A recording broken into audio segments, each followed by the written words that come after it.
It was a typical Saturday night. F lived in a big, old house with his family. The creaking sounds of the corridors and strange gusts of wind echoed through the house, but F couldn't sleep. Midnight was approaching, and the darkness had settled deep. Sitting by the window, looking outside, he noticed a faint light coming from across the street from the abandoned bank. It was a building that had been closed for years, a decaying structure no one dared to visit. Its windows were shattered, the iron bars at the entrance rusted.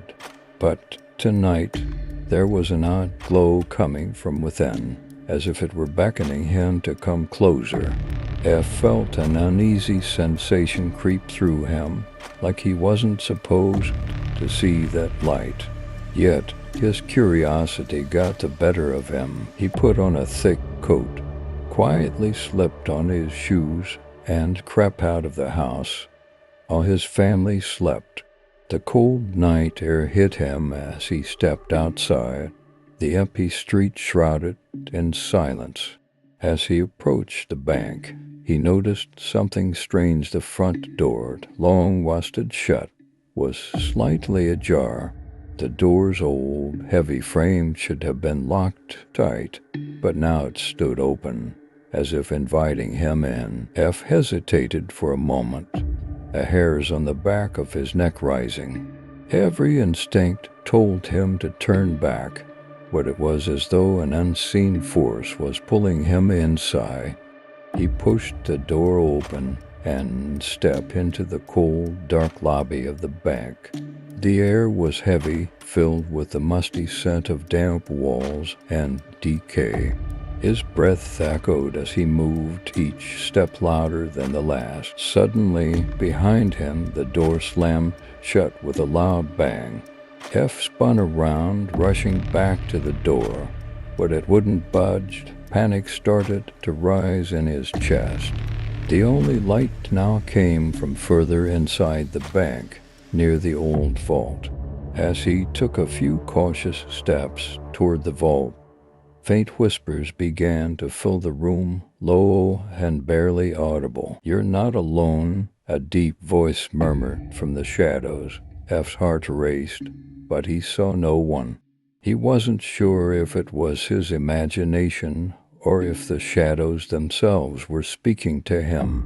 The weight of the silence and the eerie whispers pressed down on him, making it hard to breathe. A creaking noise came from above, and F looked up at an old wall clock that had long since stopped working. Yet now it was ticking again. The slow tick-tock echoed through the empty space, each second making the air thicker with fear.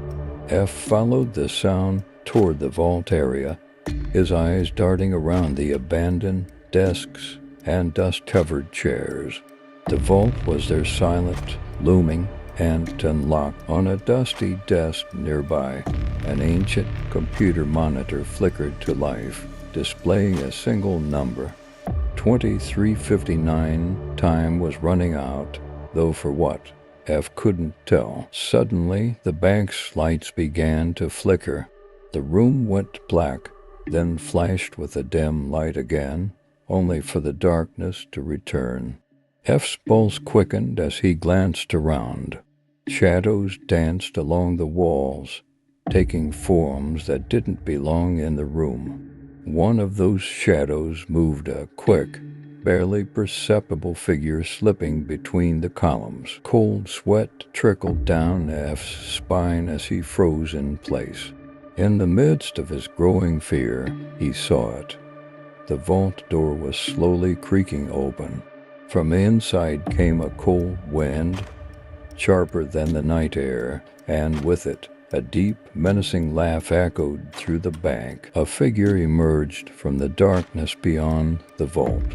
Its body was indistinct, like it was made of shadows, yet its eyes were a stark, terrifying white, staring directly at F. With every step it took, the floor beneath it seemed to dissolve into the void, consumed by the blackness from which it came. F wanted to move, to run, but his legs wouldn't cooperate. His entire body trembled as the shadowy figure moved closer. The laughter grew louder, filling the entire bank.